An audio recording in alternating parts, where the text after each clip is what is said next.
Hello everyone.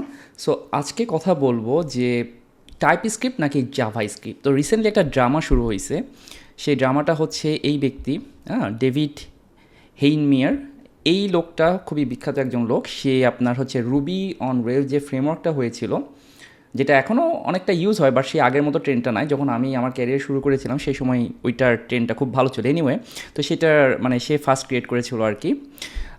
এছাড়া হচ্ছে 37 signal নামে একটা কোম্পানি আছে যারা অনেকগুলো প্রজেক্ট করেছে এবং তারা অনেকগুলো সাকসেসফুল প্রজেক্ট করেছে, যেমন বেস ক্যাম্প এবং মনে হয় গত বছর বা তার আগের বছর তারা hey.com নামে আরেকটা ওয়েবসাইট করেছে, যেটা হচ্ছে আপনার জিমেইলের কম্পিটিটর চিন্তা করতে পারেন, but a paid emailing service. তো যাই হোক, তো এই লোকটা মানে খুবই পপুলার এবং একটা বিগ নেম। তো সে যেটা বলছে যে তার একটা ওপেন সোর্স প্রজেক্ট, হ্যাঁ ওপেন সোর্স প্রজেক্টে সে আর টাইপস্ক্রিপ্ট ইউজ করবে না।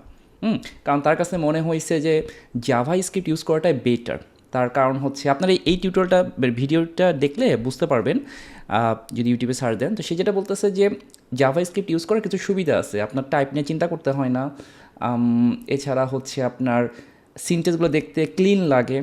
যেহেতু আপনি যখন আপনি টাইপ স্ক্রিপ্ট ইউজ করবেন, আপনি স্পেশাল কিছু টাইপগুলো ডিফাইন করে দেবেন। সো আপনার ধরেন ফাংশনের হেডার ডেফিনেশনটা একটু বড় রকমের হয়। তো এরকম হাবজে অনেক কথা বলছে, কিন্তু ব্যাপারটা হয়েছে যে এইটা নিয়ে ইন্টারনেটে মোটামুটি একটা ভালোই একটা কী বলে একটা ট্রেন্ড শুরু হয়েছে এবং কেউ পক্ষে কথা বলতেছে, বাট বেশিরভাগই টাইপস্ক্রিপ্টের মানে এই লোকটার বিপক্ষে এবং টাইপস্ক্রিপ্টের পক্ষে কথা বলতেছে। তো যাই হোক, এখানে আমি আমার কিছু অপিনিয়ন এই ব্যাপারে আপনাদের সাথে শেয়ার করব। এছাড়া হচ্ছে আমি আরও কিছু বিখ্যাত ব্যক্তি তারা টাইপস্ক্রিপ্ট নিয়ে কী বলছে সেটা আপনাদেরকে জানাতে চাই। তো প্রথম কথা হচ্ছে যে আমি টাইপস্ক্রিপ্ট ইউজ করেছি 2000 হ্যাঁ এই কোম্পানিতে মিফ্লুয়েন্সে থাকাকালীন সময় 2020-21 দিকে প্রথম টাইপস্ক্রিপ্ট ইউজ করি। তো ওই সময় আমার একটা কাজ করতে হয়েছিল যে আমরা একটা ইনফ্লুয়েন্সার অ্যাপ্লিকেশন বানাইছিলাম, যেটাতে হচ্ছে আপনার ইনস্টাগ্রাম এপিআই ইউজ করে আমরা ইউজারের ডেটাগুলো সেভ করতাম। তো ওখানে একটা ব্যাপার ছিল যে আমাদের ইনস্টাগ্রাম এপিআই ইউজ করে আমরা ইউজারের ফটোগুলার মানে ইউআরএলগুলো পাই, বাট সেটা হচ্ছে টেম্পোরারি, মানে আফটার সার্টেন টাইম সেই লিঙ্কটা আর কাজ করে না, ইনভ্যালিডেট হয়ে যায়। তো আমার যে দায়িত্ব দেওয়া হয়েছিল যে তুমি এমন একটা প্রোগ্রাম দেখবা, ওই লিঙ্কগুলো দিয়ে ফটোগুলো ডাউনলোড করে আমাদের আপনার গুগল ফায়ারবেস হোস্টিংয়ে সেভ করবে। তো আমি তখন একটা প্রোগ্রাম লিখেছিলাম এবং আপনি যদি mahmudhasan.com যান এবং এই টিউটোরিয়ালটাতে ক্লিক করেন how to upload files Firebase function to storage, আপনি আর্টিকেলটা দেখবেন এবং এখানে এই যে বড় একটা ফাইনাল স্ক্রিপ্টটা দেখবেন, সেটা হচ্ছে ওই স্ক্রিপ্টটা ছিল যেটা আমি জাভা স্ক্রিপ্ট দিয়ে লিখেছিলাম, যে ইনস্টাগ্রামের ফটো ডাউনলোড করে আমাদের ফায়ারবেস হোস্টিংয়ে রাখবে ইউজারের অ্যাকাউন্টের সাথে। ওকে, সো এনিওয়ে, তো পরবর্তীতে যেটা হয়েছিল যে আমার সাথে যে কোড ডেভেলপার ছিল সে বললো যে আসলে আমরা টাইপ স্ক্রিপ্ট ইউজ করি, কারণ সে আরেকটা কোম্পানির ফাউন্ডার ছিল এবং সেখানে তারা রিয়্যাক্ট নেটিভ দিয়ে একটা প্রজেক্ট করেছিল এবং সেখানে তারা টাইপ স্ক্রিপ্ট ইউজ করতো। তো সে প্রথম আমার তখন টাইপ স্ক্রিপ্ট নিয়ে শেখা।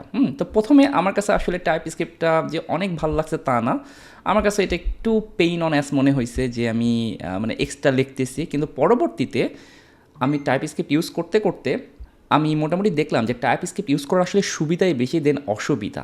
ইনফ্যাক্ট আপনি যদি ভিএস কোড ইউজ করেন আপনি দেখবেন যে ভিএস কোডে আপনি অটো সিনটেক্সগুলো যখন আপনি টাইপ করবেন অটো সিনটেক্সগুলো পেয়ে যাবেন, জাস্ট ডট দেওয়ার পর দেখবেন যে সে রিকমেন্ড করতেছে। সো এই জিনিসগুলো অনেক ভালো কাজে দেয়। তো এনিওয়ে, টাইপস্ক্রিপ্ট আসলে শেখা কঠিন কিছু না, এটা জাভা স্ক্রিপ্টের উপর বেস করে করা। আপনি বেসিক্যালি জাভা স্ক্রিপ্ট ইউজ করতেছেন, সাথে কিছু এক্সট্রা ফিচার ইউজ করতেছেন যাতে কম্পাইল টাইমে কিছু বাগ ধরা পড়ে।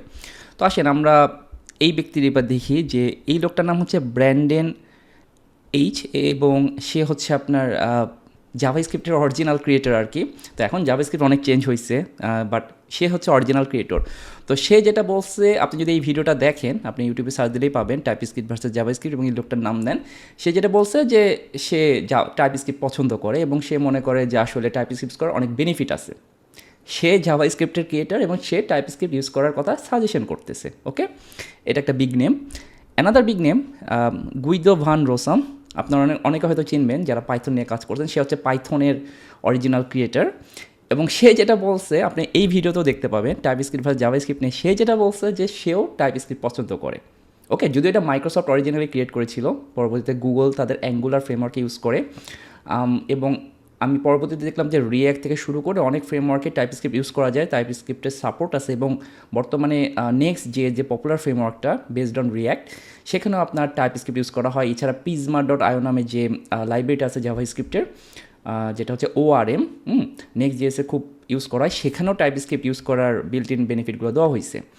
সো অ্যাট দ্য এন্ড হচ্ছে আপনি যদি এরপরও মনে করেন যে হ্যাঁ আমি জাভাস্ক্রিপ্ট ভালোবাসি, আমি টাইপস্ক্রিপ্ট ইউজ করবো না, that's definitely your personal choice. But আপনি যখন টিমমেট কাজ করবেন তখন কিন্তু টাইপস্ক্রিপ্ট ইউজ করার বড় বেনিফিট আছে। ওকে, সো আপনারা যারা টাইপস্ক্রিপ্ট নিয়ে কখনোই কাজ করেন নাই, আপনারা টাইপস্ক্রিপ্টটা দেখতে পারেন, যে টাইপস্ক্রিপ্ট কিছুদিন ইউজ করলেন, কোনো একটা পার্সোনাল প্রজেক্ট ইউজ করে দেখতে পেলেন যে আসলে এটার বেনিফিটটা কি, আপনি আসলে কি টাইপস্ক্রিপ্ট পছন্দ করতেছেন নাকি হেট করতেছেন।